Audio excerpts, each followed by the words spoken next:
राधे राधे, जय श्री कृष्ण। आज हम श्रावण मास के महात्म का 16वां अध्याय सुनते हैं।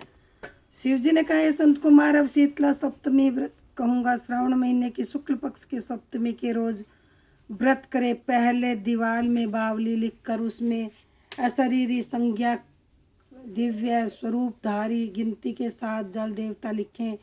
2 लड़कों सहित पुरुष त्रय संगीत नारी एक घोड़ा बैल नर वाहन सहित पाल के लिखे। 16 उपचार द्वारा जल देवों की अर्चना कर ककड़ी दही और भात का नैवेद्य समर्पण करे। नैवेद्य पदार्थों का वायन ब्राह्मणों को दे। इस तरह 7 साल तक व्रत कर प्रतिवर्ष 7 सौभाग्यवती को भोजन कराकर उद्यापन करे। एक सोने के पात्र में 7 जल देवों की प्रतिमा रखकर लड़के सहित उन प्रतिमा में पहले रोज शाम को भक्ति द्वारा अर्चन करें। दूसरे रोज सुबह ग्रह होम सहित चरु होम करें। जिन्होंने पूर्व इसको किया था उन्हें जो फल मिला उसे आप सुने।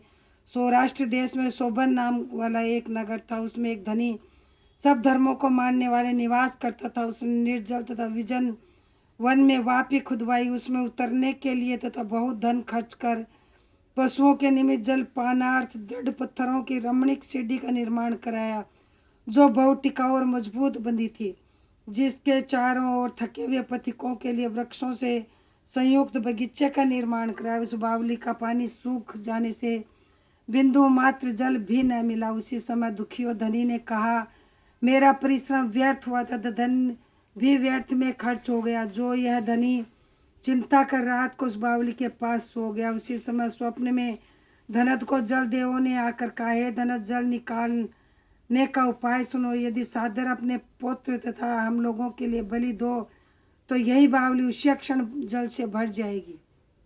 इस प्रकार स्वप्न देखकर धनिक ने अपने गृह आकर अपने पुत्र से स्वप्न की सारी कथा कही।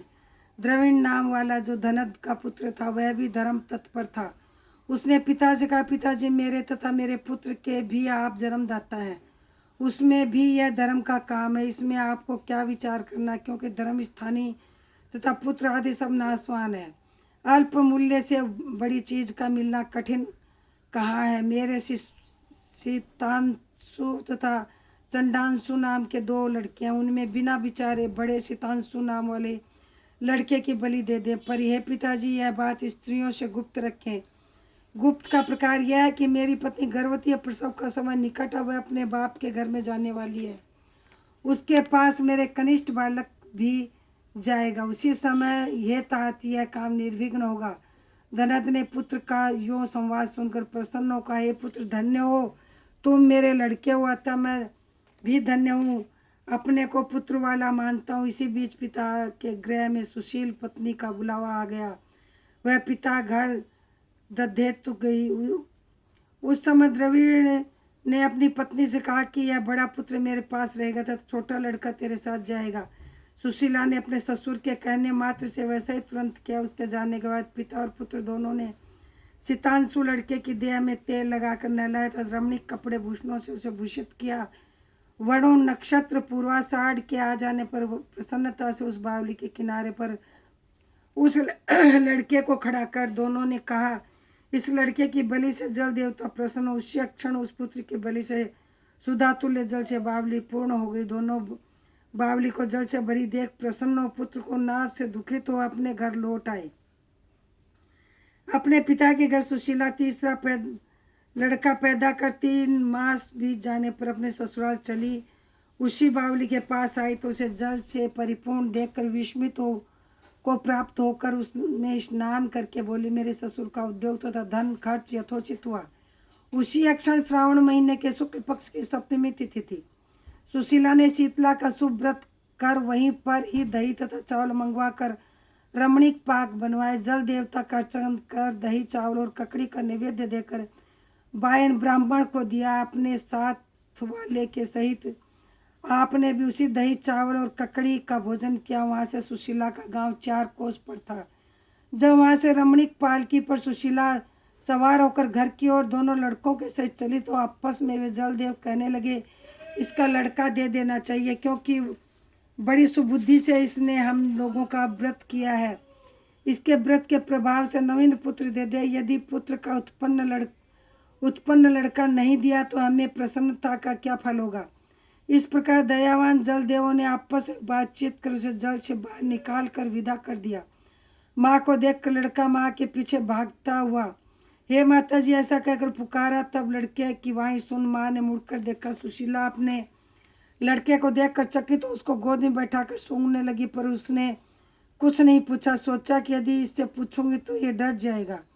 वह अपने चित्त में विचार करने लगी, यदि यहाँ से चोर ले जाते तो इसके अलंकार से भूषित होना बड़ा कठिन था। यदि पिशाच पकड़ ले लाए होते तो वे कैसे छोड़ते, और घर के संबंधीगण चिंता के समुद्र में गोता लगा रहे होंगे। ऐसा विचार युक्त तो सुशीला ने अपने मकान का दरवाजा आ जाने पर उसके आने का समाचार सुनकर वहाँ के लोगों से कहा। पिता पुत्र दोनों विचार मग्न कहने लगे, सुशीला क्या कहेगी तथा उसके पूछने पर इससे हम लोग क्या कहेंगे। इसी बीच तीनों बालकों से सुशीला अपने घर पहुंचे। ससुर तथा पति ने बड़े पुत्र शीतांशु को देखकर परम आश्चर्यान्वित हो प्रसन्नता से पूछा, हे सुचि स्मृते, तूने किस पुण्य या किस व्रत को किया था। हे भामिनी, पतिव्रता हो, धन्य हो तथा पुण्यवती हो। इस सुतांशु को मरे आज 2 महीने हो गए, परंतु तुमने फिर इसे कैसे प्राप्त किया तथा बावली भी जल से परिपूर्ण हुई। जाते समय यहाँ से एक लड़के को ले गई तथा आते वक्त 3 पुत्रों से आ गई। हे शुंभ्रु, वंश का उद्धार तुमने किया। हे सुभान ने मैं क्या तुम्हारी स्तुति करूं। यो ससुर ने प्रशंसा की और पतिदेव ने प्रेम से देखा। सास ने भी स्तुति की। प्रसन्न होकर उसने कहा, यह सब सुमार्ग पुण्य फल है।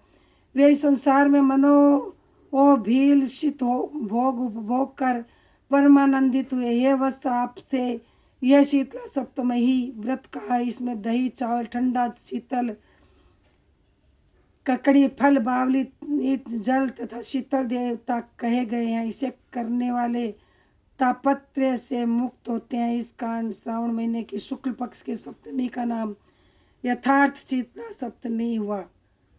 यह श्रावण मास के महात्म का 16वां अध्याय था जो मैंने आपको सुनाया। यदि मेरा ये वीडियो आपको अच्छा लगा हो तो मेरे चैनल को सब्सक्राइब नहीं कर रखा हो तो सब्सक्राइब करें, लाइक करें, शेयर करें, बेल आइकन प्रेस करें, जिससे मेरा अगला वीडियो आपके पास जल्दी पहुँचे। जय श्री कृष्ण, जय श्री श्याम, राधे राधे। ओम नमः शिवाय, ओम नमः शिवाय, ओम नमः शिवाय, ओम नमः शिवाय, ओम नमः शिवाय।